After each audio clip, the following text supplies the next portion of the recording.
नमस्कार दोस्तों, स्वागत है आपका। दोस्तों, कल एक खबर आई। खबर ऐसी थी कि सनसनी फैल गई। खबर ये थी कि संसद का विशेष सत्र बुला लिया गया है और ये विशेष सत्र वन नेशन वन इलेक्शन को मद्देनजर रखते हुए बुलाया गया है।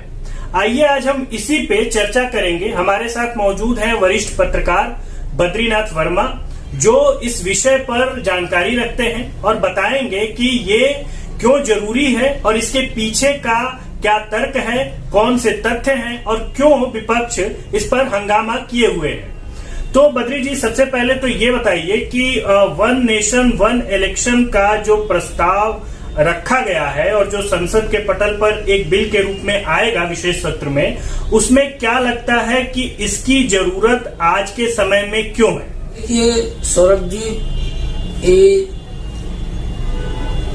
पहले देश में एक साथ ही चुनाव होते थे, लोकसभा और राज्य विधानसभाओं के। सन 1951-52 में जब पहला चुनाव हुआ तब सभी लोकसभा और विधानसभा चुनाव एक साथ हुए थे।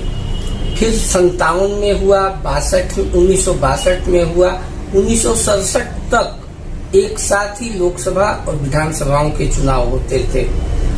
1968 में कुछ राज्य सरकारें भंग कर दी गई या बर्खास्त कर दी गई 356 का इस्तेमाल करके, और उसके बाद 1971 में लोकसभा समय से पहले ही लोकसभा का चुनाव हो गया। तब से फिर चुनाव दर चुनाव होते रहते हैं। देखा जाता है कि हर साल या हर 6 महीने बाद कहीं न कहीं चुनाव हो रहा होता है। इससे होता क्या है, खर्चे तो होते ही हैं, इसके साथ समय का भी बहुत नुकसान होता है। उदाहरण के लिए आप सुरक्षा व्यवस्था को ले लीजिए। चुनाव ड्यूटी में सुरक्षा कर्मचारियों को लगाया जाता है, स्कूल के शिक्षकों को लगाया जाता है मतदान में। इस तरह से बहुत सारी परेशानियां होती हैं। पढ़ाई का भी, बच्चों का पढ़ाई का नुकसान होता है इससे, और आर्थिक नुकसान तो होता ही होता है। तो ये प्रधानमंत्री मोदी ने 18 में ही इसकी एक बार इसकी चर्चा छेड़ी थी।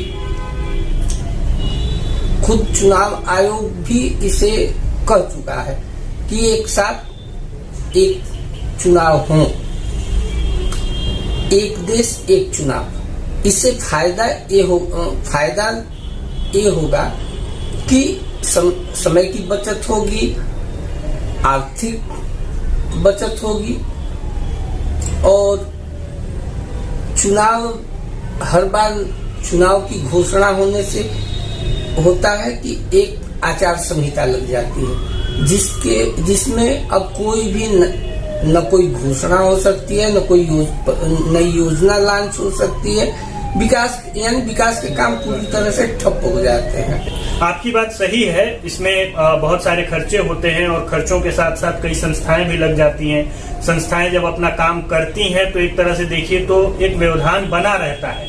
आम जनमानस में भी ये हमेशा रहता है कि वोट देना है। लेकिन सवाल ये है कि अगर इस व्यवस्था के इतने सारे फायदे हैं तो विपक्ष इतना हंगामा क्यों कर रहा है? क्योंकि इससे विपक्ष को आखिर क्या नुकसान है? विपक्ष दरअसल विरोध के लिए ही विरोध कर रहा है। उसे लगता है कि एक साथ चुनाव होने के बाद राष्ट्रीय मुद्दे हावी हो जाएंगे, स्थानीय मुद्दे पिछड़ जाएंगे और राष्ट्रीय मुद्दे हावी हो जाएंगे, जिसका फायदा जो केंद्र में सरकार जिसकी बनने वाली संभावना हो, उसे फायदा होगा और क्षेत्रीय दलों को नुकसान होगा। हालांकि आज की तारीख में ऐसा है नहीं। लोग पढ़े लिखे हैं, जानते हैं कि कौन राज्य में कौन बेहतर काम कर सकता है और देश किसके हाथों में सुरक्षित रहेगा, देश के हित में किसकी सरकार होनी चाहिए और राज्य स्तर पर कौन अच्छा काम कर सकता है। इसका एक ताजा उदाहरण अगर हम देखें कि केंद्र में हमेशा दिल्ली की 7 सीटें बीजेपी जीत जाती है और वहीं पर अगर विधानसभा में होता है तो आम आदमी पार्टी आ जाती है।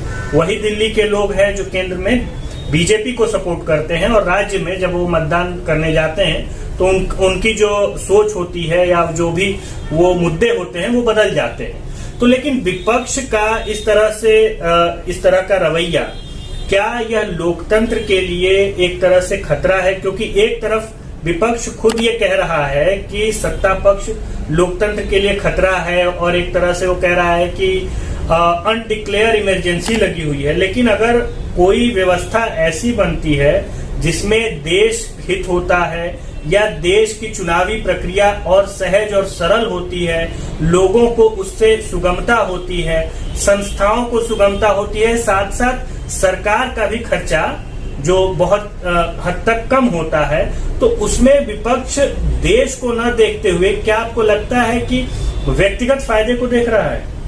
बिल्कुल। जैसा कि आपने दिल्ली का उदाहरण दिया तो राजस्थान का भी उदाहरण है। राजस्थान में कांग्रेस की सरकार, राजस्थान में विधानसभा में राज्यसभा कांग्रेस की सरकार, लेकिन वही लोकसभा चुनाव जब हुआ तो उसमें 25 सीटें भाजपा केंद्र सरकार में। तो ये कहना गलत है कि राष्ट्रीय मुद्दे हावी हो जाएंगे, विधानसभा चुनाव में पार्टियों को नुकसान उठाना पड़ेगा, ऐसा कुछ नहीं है। हाँ, और विरोध है तो विरोध तो उनका स्वाभाविक हक भी है, अधिकार भी है। लेकिन एक केवल विरोध के लिए ही इसे विरोध कहा जा सकता है। लेकिन एक इससे और सवाल उठता है कि जब 1952 में पहला चुनाव हुआ था तो 1951 में पहला चुनाव हुआ था, तो उस वक्त जो है सभी देश के चुनाव एक साथ हुए थे। हाँ। उसके बाद कई राज्यों में अनुशासन और एक तरह से कहें तो वहां की सरकारों को गिरा दिया गया। पहली सरकार केरल की थी जो जवाहरलाल नेहरू ने गिराया, कम्युनिस्ट पार्टी ऑफ इंडिया की वहां सरकार थी।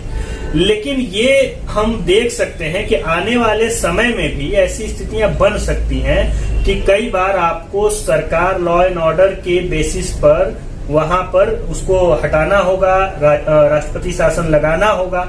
अब ऐसी स्थिति में इस कंटिन्यूटी को बनाए रखना यह कैसे हो सकता है? यह क्या संभव है? या आने वाले समय में, आने वाले 50 साल या 30 साल या 40 साल बाद भी क्या हम उसी रास्ते पे खड़े होंगे जहां आज खड़े हैं? अभी तक का अगर प्रधानमंत्री नरेंद्र मोदी के कार्यकाल का देखा जाए तो ऐसे बहुत सारे वक्त आए जब लगा कि इस राज्य सरकार को बर्खास्त कर देना चाहिए। बंगाल को लिया जा सकता है, जहां चुनाव पूर्व और चुनाव बाद में नृशंस हत्याओं का दौर चला, बलात्कार, घर जलाए गए, लोगों को भागना पड़ा, वहां से मजबूर होकर विस्थापित होना पड़ा। लोगों की मांग थी कि वहां राष्ट्रपति शासन लगाया जाए, लेकिन केंद्र सरकार ने वहां भी राष्ट्रपति शासन नहीं लगाया। तो ऐसे में कहा जा सकता है कि ये मौजूदा सरकार राष्ट्रपति शासन के पक्ष में नहीं है। इस सरकार के शासनकाल में लोकतंत्र और मजबूत ही हुआ है। हाँ, जहाँ तक सुधारों की बात है, चुनाव सुधार की मांग तो बहुत साल पहले से हो रही है। हालांकि वो जो पार्टियां मांग करती थी वही आज विरोध भी कर रही हैं। तो दोस्तों, आपने देखा कि वन नेशन वन इलेक्शन पे हमारे वरिष्ठ पत्रकार बद्रीनाथ वर्मा का कहना है कि यह एक न्यायोचित और तर्कसंगत बात है कि वन नेशन और वन इलेक्शन होना चाहिए। इस पर विपक्ष को भी साथ आना चाहिए, सत्ता पक्ष को भी साथ आना चाहिए। हाँ, बहुत सारी ऐसी बातें हो सकती हैं जिस पे चर्चा की जा सकती है और मिल बैठकर एक ऐसा मसौदा बनाया जा सकता है जिसको लेकर के यह देश आगे बढ़े, उसमें सत्ता पक्ष भी शामिल हो, विपक्ष भी शामिल हो। दोस्तों, यह चर्चा आपको कैसी लगी जरूर कमेंट करके बताइए। अगर अच्छी लगी तो इसे लाइक, शेयर, सब्सक्राइब कर दीजिए। तब तक के लिए बहुत बहुत धन्यवाद।